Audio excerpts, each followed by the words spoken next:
Hi అందరికీ. అందరూ ఎలా ఉన్నారు? మీరందరూ బాగుండాలని నేను మనస్ఫూర్తిగా కోరుకుంటున్నాను. అలాగనే మన ఛానల్లో వీడియో నచ్చినట్టయితే వెళ్ళే ముందు ఒక చిన్న లైక్ చేయగలరు నా కోసం. అలాగనే సబ్స్క్రైబ్ చేసి పక్కనున్న బెల్ కూడా యాక్టివేట్ చేసినట్టయితే నేను చేసే ప్రతి వీడియో మీ దాకా వస్తుంది. ఇకపోతే ఈరోజు కథలోకి వెళ్ళే ముందు ఇద్దరు ట్విన్స్. ఒకేసారి ఎన్నో సంవత్సరాల నుంచి పిల్లలు లేరని బాధపడుతున్న సౌజన్య కార్తీక్లకి ఇద్దరు, ఒక పాప ఒక బాబు, దేవుడిచ్చిన వరాల్లాగా ఇద్దరూ పుట్టారు ఒకేసారి. ఇక నెక్స్ట్ కాన్పుకి ఆమె ఆరోగ్యం సహకరించదు. కానీ ఒకేసారి ఇద్దరు పిల్లలు పుట్టేసరికి వాళ్ళ సంతోషానికి ఆనందం పట్టలేదన్నమాట సౌజన్యకి, కార్తిక్కి. ఇక ఆ ఇద్దరు పిల్లలే తమ లోకం అనుకుంటూ ఎప్పుడూ కూడా వాళ్ళు అడిగింది కాదనకుండా వాళ్ళ స్తోమతకు మించింది కూడా వాళ్ళకి తీసుకొచ్చి పెట్టి అల్లారు ముద్దుగా గారాబంగా ఇద్దరిని పెంచడం మొదలుపెట్టారు. అయితే చిన్ననాటి నుంచి వాళ్ళిద్దరూ ట్విన్స్ కూడా కొట్టుకుంటూ తిట్టుకుంటూ అలాగనే ఒకళ్ళ మీద ఒకళ్ళు ప్రేమ పంచుకుంటూ పెరిగేవారు. అది చూసిన సౌజన్య కార్తీక్లకి చాలా సంతోషంగా ఉండేది. ఎందుకంటే పిల్లలు బాగుంటేనే కదా పెద్దవాళ్ళకు కూడా సంతోషం. అలా ఆ ఇద్దరు పిల్లలు పెరిగి పెద్దవాళ్ళై చదువు ముగించుకొని ఉద్యోగాల కోసం ప్రయత్నిస్తూ ఉన్నారు. అలా వారిద్దరూ కూడా ఒకేసారి ఉద్యోగాల కోసం ప్రయత్నిస్తుంటే అందులో మొదటగా ఆ బాబుకు మాత్రమే ఉద్యోగం అయితే దొరికింది. అలాగా వాళ్ళిద్దరూ ఉద్యోగం దొరికిందన్న సంతోషంతో బయటికి వెళ్ళి అక్కడ వాళ్ళకి కావలసిన ఫుడ్ మొత్తం తిని సంతోషంగా సరదాగా బైక్ మీద వస్తూ ఉన్నారు ఆ అన్న చెల్లెళ్ళు. ఇద్దరూ చాలా సంతోషంగా వస్తూ ఉంటే ఆ బైక్ పై నుంచి వస్తుంటే వెనకాల ఒక కుక్క గట్టిగా అరుస్తూ వాళ్ళ వెంట పడుతూ ఉంది. బైక్ ముందు పోతుందా, అలాగనే కుక్క ముందుకు పరిగెత్తుతుందా అన్నంత వేగంగా ఎప్పుడూ చూడని విధంగా ఆ కుక్క వీళ్ళ బైక్ని మాత్రం వెంటాడుతూ వస్తుంది. అది చూసిన వాళ్ళిద్దరూ కూడా ఎప్పుడూ లేని విధంగా ఈరోజు ఎందుకు ఇది ఇలా ప్రవర్తిస్తుంది, మన బైక్ వెంటే ఎందుకు పడుతుంది, ఏమై ఉంటుంది అని చెప్పి ఆలోచించుకుంటూ ఇంకాస్త స్పీడ్గా అయితే పోతూ ఉన్నారు. ఎందుకంటే ఒకవేళ ఆగితే ఆ కుక్క వాళ్ళ మీద అటాక్ చేస్తే వాళ్ళకి ఇబ్బంది అవుతుందని తెలుసు.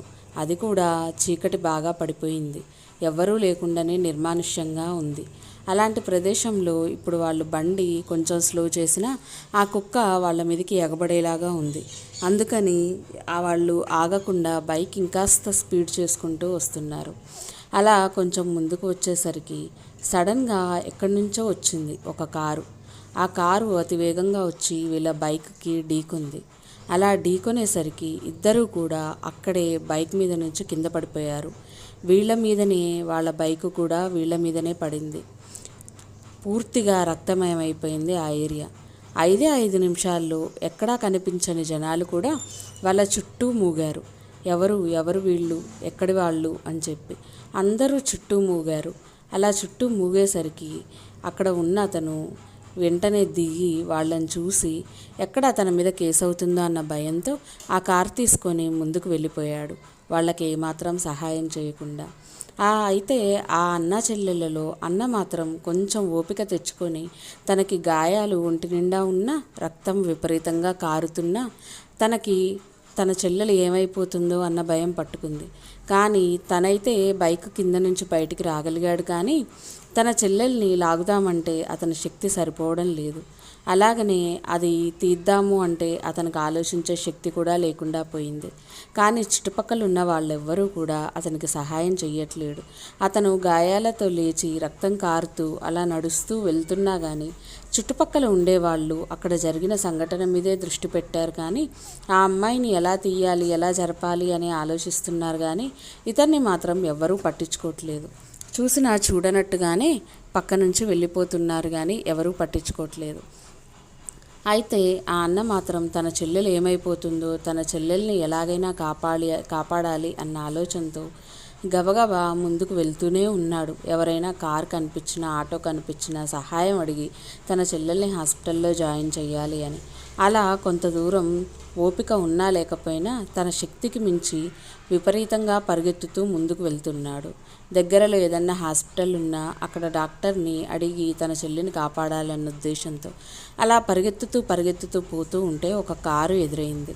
ఆ కారుని చూసిన అతను వెంటనే కారు దగ్గరికి వెళ్ళి, అన్న నాకు ఒక హెల్ప్ చేయండి, అక్కడ ఒక యాక్సిడెంట్ అయ్యింది, ఒక అమ్మాయి ఉంది అక్కడ, దయచేసి ఆ అమ్మాయిని హాస్పిటల్లో అడ్మిట్ చేయండి, మీకు పుణ్యం ఉంటుంది, దయచేసి మీరు నాకు ఈ ఒక్క సహాయం చేయండి, మీకు నేను రుణపడి ఉంటాను, ఏ రోజుకైనా మీ రుణాన్ని నేను తీర్చుకుంటాను, నాకు ఒక చిన్న సహాయం చేయండి, ఆ అమ్మాయిని కాపాడండి అని అడుగుతూనే ఉన్నాడు తను ఆత్రుత పడే కంఠంతో. ఆవేశంగా ఆయాసంగా మాట్లాడుతూ ఉన్నాడు. అది విన్న ఆ ఆ కార్ డ్రైవరు వెంటనే ముందుకు వెళ్ళి అక్కడ పడి ఉన్న బైక్ కింద పడి ఉన్న ఆ అమ్మాయిని తీసుకొని తన కారులో ఎక్కించుకొని దగ్గరగా ఉండే హాస్పిటల్కి వెళ్ళి ఆమెను కాపాడి అక్కడి నుంచి ఆమె ఫోన్ ద్వారా వాళ్ళ తల్లిదండ్రులకి మెసేజ్ అనేది పంపించాడు. వాళ్ళు తల్లిదండ్రులు వచ్చి ఏమైంది మా అమ్మాయికి అని అడిగితే, ఏమో తెలియదండి, ఒక అతను వచ్చి నన్ను ఇలా కారు ఆపాడు, నాకు ఈ విధంగా చెప్పాక నేను వచ్చి చూస్తే ఆ బైక్ కింద ఆ అమ్మాయి పడి ఉంది, వెంటనే హాస్పిటల్లో అడ్మిట్ చేసి మీకు నేను ఫోన్ చేశాను అని చెప్తాడు అతను. దానికి సౌజన్య కార్తీక్ ఇద్దరూ ఆశ్చర్యపోయి, అదేంటి, అమ్మాయి ఒక్కతే కాదు కదా, మా బాబు కూడా ఉండాలి కదా, మా బాబు ఎక్కడికి పోయాడు, మా బాబు కనిపించలేదా అండి మీకు అని అడుగుతారు. దానికి కారులో ఉన్న అతను, లేదండి, నాకెవరో ఒక అతను చెప్పాడు కానీ మీ అమ్మాయిని తప్ప అక్కడ ఎవరూ లేరు, ఆ బైక్ కింద ఇంకొకళ్ళు ఎవరూ లేరు, మీరు ఎవరిని చూసి అడుగుతున్నారో లేకపోతే మీ బాబు ఎక్కడికి వెళ్ళాడో నాకు తెలియదు, నేనైతే ఈ అమ్మాయి ఒక్కదాన్నే చూశాను, ఈ అమ్మాయిని మాత్రమే హాస్పిటల్లో జాయిన్ చేశాను అని చెప్తాడు అతను. వెంటనే సౌజన్య కార్తీక్ ఇద్దరు ఐసీయూ దగ్గరకు వచ్చి అక్కడ రక్తాలతో ఉన్న తన కూతుర్ని చూసి ఏడుస్తూ, అమ్మ లే లే అని ఏడుస్తూ ఉన్నారు బయట నుంచే. లోపల డాక్టర్ మాత్రం ఆమెకి కారుతున్న రక్తాన్ని శుభ్రం చేస్తూ ఆమెకి టెస్ట్ రిపోర్ట్స్ అన్నీ చెక్ చేస్తూ ఉన్నాడు. లోపల నుంచి డాక్టర్ బయటికి రాగానే వెంటనే సౌజన్య కార్తీక్ ఇద్దరూ కూడా, ఏమైంది మా అమ్మాయికి, దయచేసి మా అమ్మాయిని కాపాడండి అని అడుగుతాడు. దానికి వెంటనే డాక్టర్, ఏమీ లేదండి, ఇబ్బంది ఏమీ లేదు, చిన్న చిన్న దెబ్బలే, కానీ ఆమెకి స్పృహ ఇప్పుడు రాదు, కొంచెం సమయం పడుతుంది, ఆమె స్పృహ తప్పిపోయింది కాబట్టి ఆమె స్పృహలోకి వచ్చిన తర్వాత మీరు ఆమెతో మాట్లాడొచ్చు, దయచేసి ఇప్పుడు ఆమె డిస్టర్బ్ చేయొద్దు అని చెప్పి వెళ్ళిపోతాడు డాక్టర్. అయితే ఇప్పుడు సౌజన్య కార్తీక్లకి ఉన్న ఒకే ఒక ప్రశ్న, తమ కొడుకు ఎక్కడికి వెళ్ళాడు, అలా కనిపించకుండా ఎలా వెళ్ళిపోతాడు అని చెప్పి ఒక ఆలోచన తిరుగుతూ ఉంది. అక్కడ యాక్సిడెంట్ జరిగిన ప్లేస్లో తమ కొడుకు వాడే మొబైల్ కూడా అక్కడ దొరకడం జరిగింది. అయితే అది అన్నీ తీసుకున్నారు కానీ తన కొడుకు మాత్రం అక్కడ కనిపించట్లేదు. ఈలోపు అక్కడికి ఒక పోలీస్ అతను వచ్చి, యాక్సిడెంట్ జరిగిందంట కదా, దాని వివరాలు నాకు తెలియచెప్పండి, మాకు ఫోన్ వచ్చింది పలానా ప్లేస్లో యాక్సిడెంట్ అయ్యిందని, అందుకని మిమ్మల్ని వెతుక్కుంటూ వచ్చాను అని చెప్తాడు. దానికి సౌజన్య కార్తీక్, అవునండి, మేమే మీ దగ్గరకు వద్దామనుకుంటున్నాము కంప్లైంట్ ఇద్దామని, అక్కడ మా కొడుకు కూడా కనిపించట్లేదు, మా కొడుకు ఏమయ్యాడో మాకు తెలియట్లేదు, దయచేసి మా కొడుకుని కనిపెట్టండి అని చెప్తారు. దానికి ఆ పోలీస్ కూడా, సరే కంప్లైంట్ రాసియండి అమ్మా, మేము వెతికి పెడతాము అని చెప్పి వాళ్ళ దగ్గర నుంచి కంప్లైంట్ లెటర్ రాపించుకొని తీసుకొని అతని ఫోటో ఏమన్నా ఉంటే నాకు చూపించండి అని చెప్తాడు. ఈలోపు వాళ్ళ చేతిలో ఉండే మొబైల్లోంచి వాళ్ళ కొడుకు ఫోటో తీస్తూ ఉండగా అక్కడికి ఒక 10 మంది వ్యక్తులు స్ట్రక్చర్ మీద ఒక బాబుని తీసుకొని వచ్చి పరిగెత్తుకుంటూ వచ్చి డాక్టర్ డాక్టర్ అని కేకలు వేస్తూ ఉంటారు. ఆ అలికిడికి ఆ సౌండ్లకి వెంటనే వీళ్ళిద్దరూ ఆ ఫోటో చూపించడం మానేసి అక్కడ ఏం జరుగుతుందో అని ముందుకు వెళ్తారు. అలా అక్కడికి డాక్టర్ కూడా వస్తాడు. డాక్టర్ వచ్చేసరికి అక్కడ ఉన్న జనాలు కూడా, ఈ అబ్బాయి అక్కడ యాక్సిడెంట్ ప్లేస్లో మాకు దొరికాడు, దయచేసి ఈ అబ్బాయిని కాపాడండి అని చెప్పి అక్కడ ఉన్న వాళ్ళు చెప్తారు. దానికి డాక్టర్ ఆ పేషెంట్ చెయ్యి పట్టుకొని చూసి, ఇతను బతికిలేడయ్యా, ఇతను చనిపోయాడు, చనిపోయి కూడా చాలా సమయం అవుతున్నట్టుంది, ఊపిరి అసలు లేనే లేదు అని చెప్తాడు. దానికి అక్కడున్న జనాలందరూ కూడా, అయ్యో పాపం, మరి ఈ అబ్బాయి ఎవరో మాకు తెలియదు అని చెప్పి అనుకుంటూ అక్కడి నుంచి వెళ్ళిపోతారు. ఈ విషయాలన్నీ చూద్దామని వచ్చిన సౌజన్య కార్తీక్ ఒకేసారి గుండెలు పగిలేలా ఏడుస్తూ ఉంటారు. అక్కడే కుప్పకూలిపోతారు. అది చూసిన ఆ కారతను వచ్చి, ఏమైందమ్మా, ఇంతసేపు బాగానే ఉన్నారు కదా, ఎందుకు మీరు ఏడుస్తున్నారు, మీ పాప బాగానే ఉంది కదా, లోపలే ఉంది కదా అని అడుగుతూ ఉంటాడు.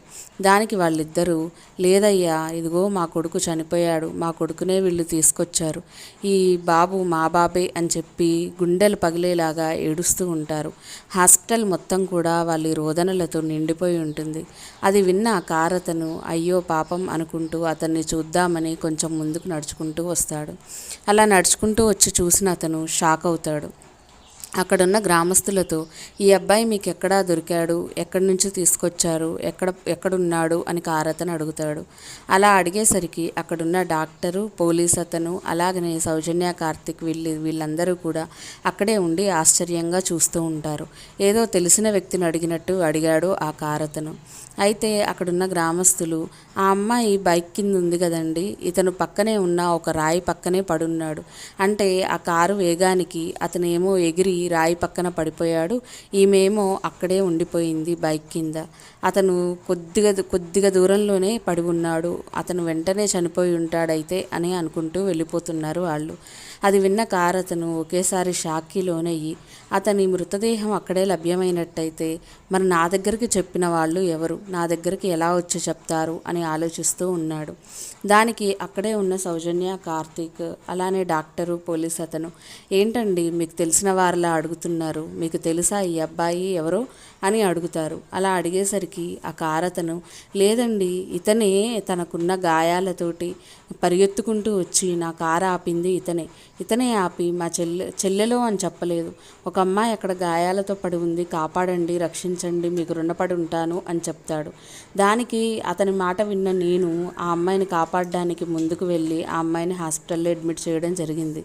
అంటే అక్కడున్న పోలీస్ అతను మీరు నిజమే చెప్తున్నారా, ఇతనే అతనా, లేకపోతే మీరు ఎవరినైనా చూసి పొరపడుతున్నారా అని అడుగుతాడు.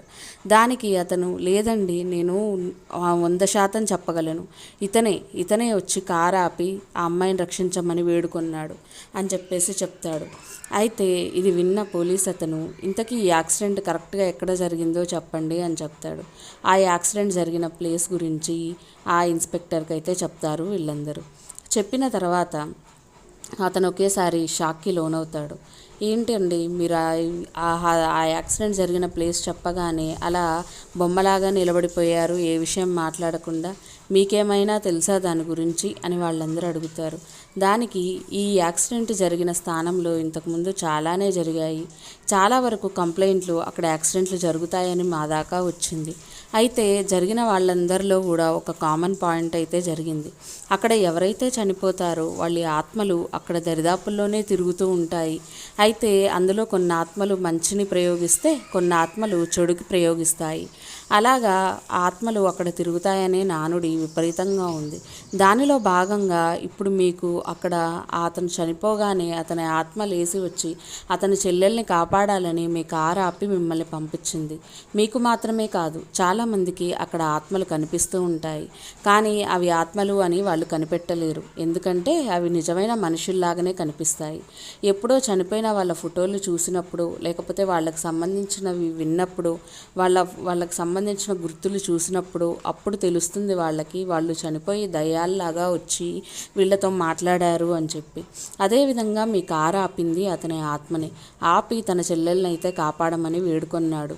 కాపాడి మీరు వెళ్ళాక అతని ఆత్మ పక్కకు వెళ్ళిపోయి ఉంటుంది అని చెప్పేసి చెప్పాడు. దానికి ఆ కారు అతను షాక్ అయ్యి ఒంటి నిండా చెమటలు పడుతూ ఇదేంటండి, ఇలా ఎప్పుడూ వినలేదు నేను, ఇదెక్కడి విచిత్రంగా ఉంది, ఇలా కూడా జరుగుతుందా, వామ్మో అనుకుంటూ అతను అక్కడి నుంచి అయితే వెళ్ళిపోయాడు. అది విన్న సౌజన్య, కార్తిక్ ఇంకా గుండె పగిలే బాధతోటి అయ్యో అతను చనిపోయినా తన చెల్లెల్ని అయితే కాపాడుకున్నాడా, ఈమెను మాత్రం మాకు మిగిలిచ్చాడా, నువ్వు మాకు దూరం అయ్యావా అని అక్కడున్న తన కొడుకును పట్టుకొని ఏడుస్తూ అలాగనే కుప్పకూలిపోయారు ఇద్దరు. అలా ఒక రోజు గడిచింది. అతనికి సంబంధించి ఇంట్లో జరగాల్సిన కార్యక్రమాలన్నీ జరిగాయి. అయితే అతని చెల్లెలు మాత్రం హాస్పిటల్లో ఇంకా స్పృహలోకి రాలేదు. అలాగా వాళ్ళ అమ్మా నాన్న ఇద్దరూ కూడా హాస్పిటల్ లోపలే ఉన్నారు. సౌజన్య, కార్తిక్ ఐసీయూ బయట నుంచి చూసి మీ అన్నయ్య నిన్ను కాపాడాడు, కానీ నీకు మాత్రం స్పృహ రావడం లేదు, ఇంతా చేసి ఒకళ్ళు మాకు దూరం అయ్యి ఇంకొకళ్ళు దూరం అయితే మేము తట్టుకోలేము అని చెప్పి బాధపడుతూ ఉన్నారు. దానికి అక్కడి నుంచి ఏదో శబ్దం వచ్చినట్టుగా, అమ్మ అని పిలిచినట్టుగా వినిపించింది వాళ్ళిద్దరికీ. అలా అటు ఇటు దిక్కులు చూస్తూ ఉన్నా కానీ ఎవరూ కనిపించలేదు. ఈలోపు స్పృహలో లేని తమ కూతురు ఒక్కసారిగా ఉలిక్కి పడినట్టు కళ్ళు తెరుస్తుంది. అది ఐసీయూ బయట నుంచి సౌజన్య, కార్తిక్ ఇద్దరూ చూస్తూ ఉన్నారు. ఏమండి మన పాప చూడండి కళ్ళు తెరిచింది అని చెప్పేసి అంటుంది. దానికి ఇద్దరు కూడా అక్కడున్న చిన్న అద్దం నుంచి లోపలికి చూస్తూ ఉన్నారు. అయితే స్పృహలోకి వచ్చిన ఆమె ఎవరితోటో మాట్లాడుతున్నట్టు కళ్ళ ముందు ఎవరినో చూస్తూ గుర్తుపట్టి మొహం మీద నవ్వుతో మాట్లాడుతున్నట్టుగా వాళ్ళకు అనిపిస్తుంది. ఈలోపు గబగబా పరిగెత్తుకుంటూ వెళ్ళిన కార్తీక్ అక్కడున్న డాక్టర్తో, డాక్టర్ మా అమ్మాయికి స్పృహ వచ్చింది, వచ్చి చూడండి అని చెబుతూ ఉంటుంది. దానికి డాక్టర్ లోపలికి వెళ్ళి ఆమె స్పృహలోకి వచ్చింది చూసి, అమ్మా నువ్వు ఇన్ని రోజులు కోమాలో ఉన్నావు, స్పృహ తప్పి పడిపోయావు, ఇప్పుడు స్పృహలోకి వచ్చావు, ఇంకా నీకు ఇబ్బంది లేదు అని చెప్పి డాక్టర్ బయటికి వచ్చి, ఇంకా వెళ్ళొచ్చమ్మా, వెళ్ళి మీ కూతుర్ని చూసుకోవచ్చు, ఎటువంటి ఇబ్బంది లేదు అని చెప్తాడు. దానికి వెంటనే ఆనందంతో సౌజన్య కార్తీక్ ఇద్దరు కూడా లోపలికి వెళ్తారు. లోపలికి వెళ్ళి, అమ్మ లేచావా, ఇన్ని రోజులు మా కళ్ళు మొత్తం నీకోసమే వేచున్నాయి, నిన్నే చూసుకుంటూ బయట అలాగనే కూర్చున్నాం మేమిద్దరం, ఇక నువ్వు లేచావు మాకు సంతోషం అని అంటారు. అంటే దానికి తను, అదేంటమ్మా మీరిద్దరే ఉండడం ఏంటి, అన్నయ్య కూడా ఉన్నాడు కదా, ముగ్గురు అని చెప్పాలి కదా, నువ్వేంటి అన్నయ్య పేరు చెప్పలేదు అని అంటుంది. దానికి ఆమె ఏడుస్తూ ఏం మాట మాట్లాడాలో అర్థం కాక ఏడుస్తూ ఉంటే, అమ్మా నువ్వు ఏడవకు, అన్నయ్య ఇప్పుడే వచ్చాడు నా దగ్గరికి, నేను కళ్ళు తెరవంగానే నా కళ్ళ ముందు అన్నయ్య నాతోటి ఇలా చెప్పాడు, అరే చెల్లి, నీ సంతోషంలోనే నేనుంటాను, నువ్వెప్పుడూ సంతోషంగా ఉండాలి, అలాగనే నా బాధ్యతలు నువ్వే తీసుకోవాలి, అమ్మా నాన్నని నువ్వే మంచిగా చూసుకోవాలి, ఇక నీ మీదే ఈ బాధ్యతలన్నీ వదిలేసి వెళ్తున్నా అని చెప్పి తనకు జరిగిందంతా చెప్పి నవ్వుతూ ఇక్కడి నుంచి ఆనందంగా వెళ్ళాడు. నన్ను ఎప్పుడూ ఏడవద్దు, నువ్వు సంతోషంగా ఉండాలి అని ఒట్టు వేయించుకొని మరీ వెళ్ళాడు.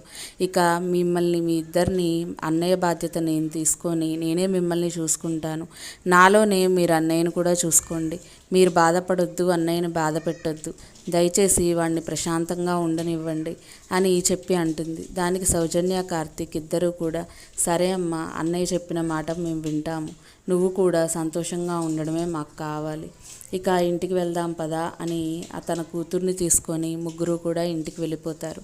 అయితే ఇలాంటి యాక్సిడెంట్లు చాలామందికి అయితే జరిగిన సంఘటనలు నిజాలైతే ఉన్నాయండి. అవి కొన్ని ప్లేసెస్ అయితే ఉంటాయి. ఆ ప్లేసెస్ గురించి అయితే నేను ఇప్పుడు వీడియోలో చెప్పట్లేదు, కానీ ఇది కూడా ఒక రియల్ స్టోరీలో భాగంగానే నేను ఈ విషయం అయితే చెప్తున్నాను. మన వీడియో నచ్చినట్టయితే ప్లీజ్ లైక్ చేయండి, సబ్స్క్రైబ్ చేసుకోండి, అలాగనే సపోర్ట్ చేయండి.